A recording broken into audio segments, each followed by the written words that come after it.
Hey guys, Ellie here. Today, I have a really exciting story to tell y'all. You know, I'm not normally pretty big on stories. I know that a lot of my family kind of get on to me because when they ask me questions, I'm usually really vague with my answers, just one or two word responses. They call me a man of few words sometimes, but this is one of those things that I just got to get off my chest. I shared with Megan. I'm going to share with others when they get home because not all my family's home right now. And is just a really exciting thing. And it's not animal related if that's what you're hoping for, just a disclaimer right out the gate. But the story I want to tell y'all is about my flag football team. So for those of you who don't know, I've been coaching flag football for a few months now. I coached 8 and 9-year-olds during the winter season, but now that we're in the spring, even though it's like 20 degrees out here some days, I'm coaching 10 and 11-year-olds right now. I also have a 6 through 9-year-old team that I've been coaching, and they won today as well. But this story is about my 10 and 11-year-olds because, man, this was just amazing right here. So to kind of give an idea of the kind of coach that I am, how do I put it? I'm very ragtag, kind of like the sanctuary. My dad and Jamie always joke about how ragtag we are around here and stuff. And so I'm likewise with coaching football. I play a very just sandlot style, backyard, just chaotic style of football. That's how I coach, and that's how my players are. I know that for Megan, she says it gives her anxiety watching my kids play because they just run in circles like maniacs sometimes, but it's just kind of the way that I am. It's why I enjoy watching the Kansas City Chiefs so much because they kind of are like that too, and that's just how it is. So anyways, today's game, we show up, we have 3 players out of town, so we only have 5 players, which is the number you need to be on the field during the game. So every single one of my players has to play the entire game. They're not going to get any rest or anything like that because our other people that give them rest weren't here today. So we show up, we have 5, and we look across and we see the other team that has 10. They have twice as many kids as us, literally. And they look, whew, how do I put it? They are crisp, clean, strict, professional, orthodox football. You can just tell that they are have everything down pat. They've been coached for a while. They have 3 coaches helping them, and then I'm coaching my team by myself, my little sandlot team, as Megan's mom dubbed it. And oh boy, I know that every single person that was there watching, every single kid on the other team, every coach on that team, they knew they were just going to blow us out. But we had faith and we had confidence that we'd make it a good game. So in any case, I had watched them play the game before against a different team, so I was able to scout them a little bit, and me and my team made some adjustments for how we could handle them the best. So the game starts, and they have the ball first. We play pretty respectable defense, but they end up going down, scoring a touchdown, getting their 1-point conversion. So it's 7-0. And I'm like, come on, guys, it's okay. Let's just shake it off. Let's go score a touchdown and then get back on defense because defense wins championships, for those of you who don't know. And so then we get the ball. We give it to one of our really fast players, and he runs a super long touchdown and scores. And we miss our conversion, so it's 7-6. The other team's winning. And then we go back on defense, and boy, we come out with a fire, a fury on defense. We are like smothering the opponent to where they have nowhere to throw the ball. They have nowhere to run it because my team is pulling flags, doing an amazing job. So all the credit goes to my team. I'm so proud of my team. They played amazing. And we end up stopping them. We get the ball back, and then right before halftime, we go down, and one play before halftime, we have one final play from the 1-yard line. My little receiver runs a route kind of like Cooper Kupp does, like just finding the open spot. Quarterback hits him for a touchdown, and we get our conversion to go up 14-7 at halftime. And I could just tell that the other team was stunned that they were losing at halftime because they're probably used to steamrolling everybody. And I told my guys, like, it's amazing that we've been able to shock them, but you got to finish it out. You have to endure until the end because it means nothing if you're winning at halftime, but you lose the game eventually. So we come out the second half on offense. We go down, and I think they ended up stopping us, so we weren't able to score. And then the other team gets the ball, but we get an interception, and we have the ball in their territory, really close to scoring. We capitalize and score a touchdown to go up 20-7. And then it kind of goes back and forth a little bit beyond that. They scored a touchdown at the end, but it was still not enough. We ended up winning 20-13. And man, I was just so proud. I think y'all can tell by the way I tell the story how excited I am to talk about football and how excited I am that we won and just how proud I am of my team, because I'm not gonna say I'm not an excitable person, but it's hard to get me to tell a long story like this unless it means a lot to me. And so just wanted to share that with y'all. It was awesome. And I appreciate Lex standing still for, how long has it been going? 5 minutes. 5 minutes? That's not too bad. When I told Megan on the phone, it took probably a lot longer than 5 minutes to tell the story. I think I knew that a lot of people were gonna watch, so I don't want them to be boarded out by my football story, because I know I have an animal page. It's still predominantly animal content. I think I have the right to post a little bit of football stuff once in a while because it's one of my passions too. But I'm just really proud of my team, and I wasn't able to get any video of the things that happened today, unfortunately. It would have been awesome to have, but right here I'll put some videos of the game that my dad recorded last week, because my dad was able to come to my game last week, and I'll show some video that he took of last week's game. So you guys enjoy. So we are here at Coach L.E.'s, or Coach Morrow. I'm not sure what they even call him. We're here at Coach L.E.'s. This is his second team to coach here at the YMCA. Trying to get an idea of what coaching is all about. And what I like about L.E. is he doesn't ask for an assistant coach. L.E. kind of is completely content to do it on his own. Whenever you sign up, they ask you, do you need an assistant? And L.E. says no. And most other teams have multiple assistants. Here's the team we're playing today. They got their main coach and their assistant coach over there going at it. And L.E.'s over here delegating duties amongst his players, which is pretty neat to do. So we'll see how the game goes. Of course, if he needs an assistant, Jamie and I are right here. He doesn't want my assistance. We like assist. None. Me, Jamie, and Lex assist from the sideline. We will assist from right here. And trust me, you can't keep me quiet. So if I see something he needs some help with, I will make sure to let him know. And we then all know. And at the house, he'll get on to me for doing that. Truer words have never been spoken. Oh, say, can you see by the dawn? So should I stop? You should stop. All right, I believe this might be 4th down. And we've had 3 of the same type of plays. This is what they call misdirection. You disguise your plays to make it look the same every time. Now this is an obvious different formation. This is going to be straight up pass. There's a rush. There's a completion. Oh, and he's down right there. That might be a 1st down. The ball's right in front of us here. This will be 1st down. We have motion players. We have a little confusion in the backfield. Don't worry, Coach Morrow is on it. Here comes the motion man. It's a handoff to the right side, and this guy's a little speedster, and he jumps around right there on the 20-yard line. That was really nice. All right, this is the 6th play of the drive. Shotgun snap, good snap. It's going to be a pass. Heavy rush. Oh, and it is a touchdown. That was a really nice job there for a coach and well executed by the team. Coach is high-fiving all of his athletes. And we have someone in the audience who's still applauding. There are no field goals allowed in flag football, and so the team must always go for 2. Here we see the lineup for the extra point. A little confusion. Oh, a very heavy overload to the right side. Coach Morrow seems to be in total control. The players are all set. Snap, handoff to the left side, and she scores! Good call, L.E. Good job, Coach. Dang it, he won't look at me. He won't acknowledge me. He's ignoring me. Probably on purpose. All right, so this is the beginning of the 2nd half. Right now we have a score of L.E.'s team with 13. The opposing team wearing white has 8.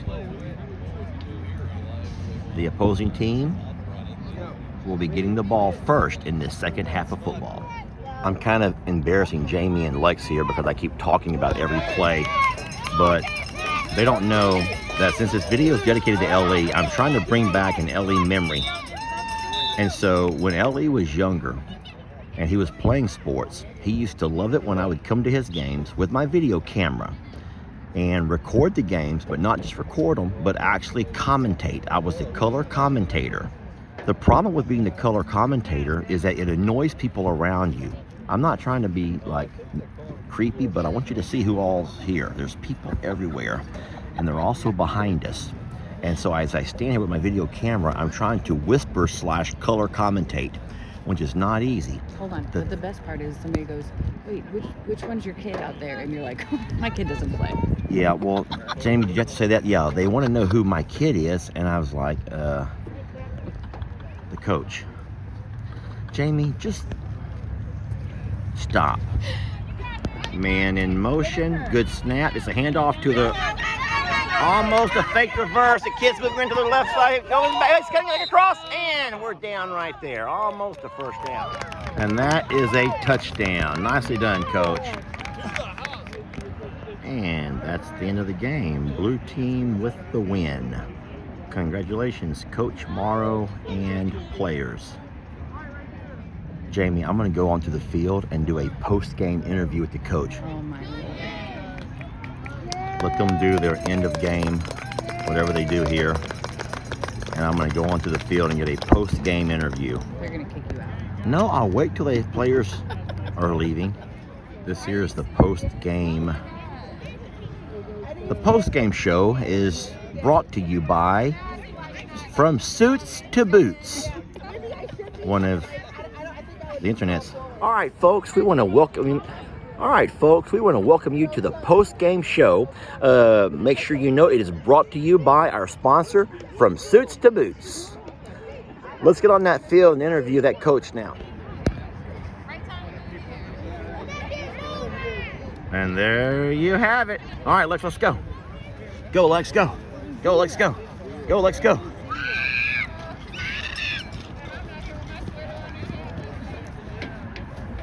Coach, can we have a little interview here real fast? I don't know if I have a lot of time, coach things and all that. Okay, real fast, Coach. Could you tell us at what point you realized you had the game in the bag? When we scored that third touchdown, because we went up 2 possessions and there was very little time left. And what 2 would possession lead's always comfortable at that point. Very nice, Coach. And you had Yeah. a really nice balance of passing and rushing. What would you say? What are y'all going to work on this week in practice? Not a whole lot. We just got to be consistent, and maybe we can try to get a few more big plays and stuff like that, because we missed a few big play opportunities is the only thing. But there's not really any complaints after a game like that. You watched it. My team, it's a credit to them, they played really clean, crisp football. And then in that case, what are you going to work on defense? Nothing. There's nothing to work on. They played a great game. Woo! Boastful words from our Coach No, it's a Morrow. credit to the team. Today, I just want to do a very quick tutorial on how to throw a football. And I know Jacob, if he sees this, he's not here, but if he sees this, he's going to be just sitting there cracking his butt up at me because he can throw a football farther than me. But I learned a new strategy recently to kind of throw a bit better, and so he's going to think that all of a sudden I think I'm Patrick Mahomes because I made one good throw. Anyways, let's get right into it.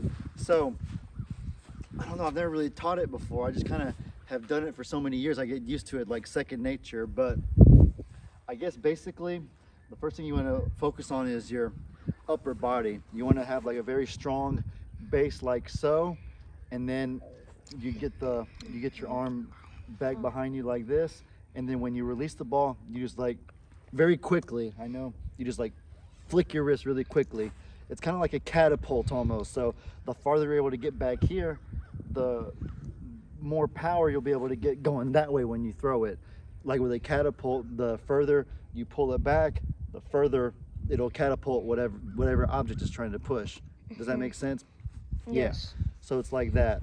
And then so you kind of, with this hand, you kind of want to like swing through, almost like, I think discus. A lot of you might not know what discus is, but my stepbrother's in discus, and so when he throws the discus thing, he like has to swing through, kind of like using his body to get extra momentum. So in slow motion, it looks kind of like this right here. You bring your arm back, and then you kind of like swing through. And so when you combine the catapult motion with this arm, and then the swinging through with this arm, and that should help you get the best possible throw. And then as far as a spiral, it just kind of comes from flicking your wrist really quickly.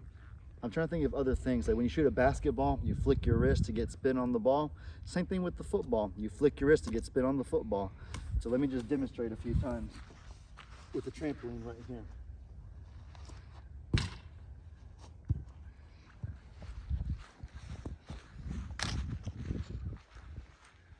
And then if you get really good at it, you can even practice throwing while you're running like this. That was a much better spiral than my first one. And then I'll do one more as a demonstration.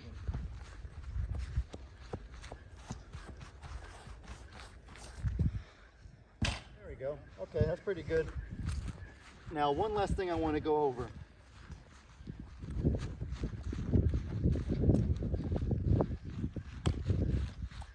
So the last thing I want to discuss is your lower body. It's kind of funny because like throwing a football seems like a upper body thing. So you wouldn't think that your legs are very important, but I learned myself recently that your legs are actually far more important than you realize, because even though it's something you do with your arm mostly, you actually get a lot of your power from your lower body or your legs.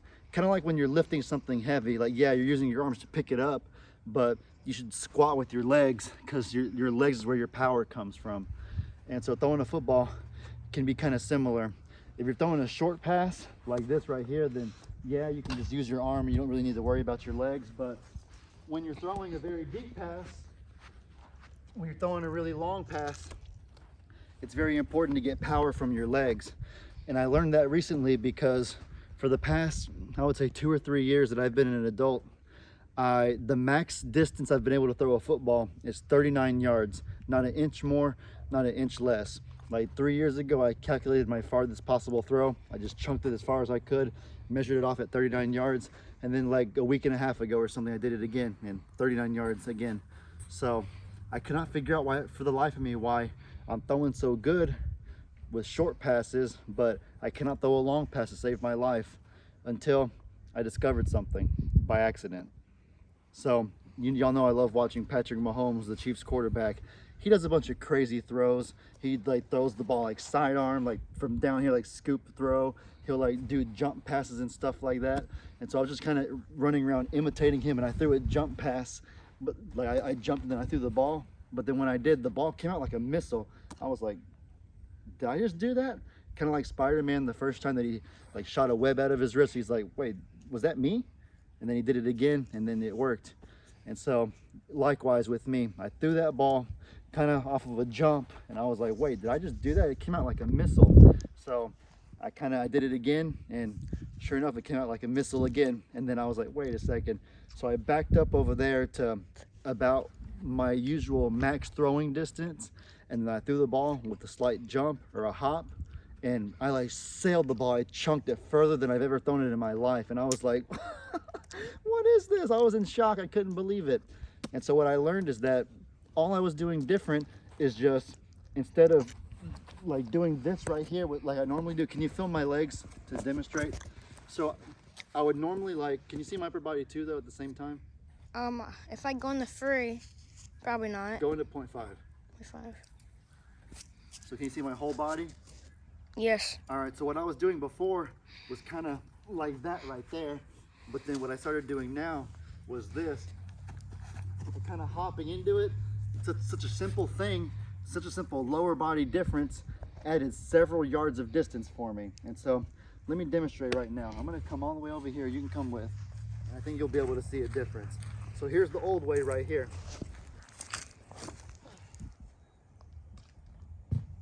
Barely went over the trampoline, and it strained my arm. That just doesn't feel good for my arm, so I hope to never do that again the rest of my life.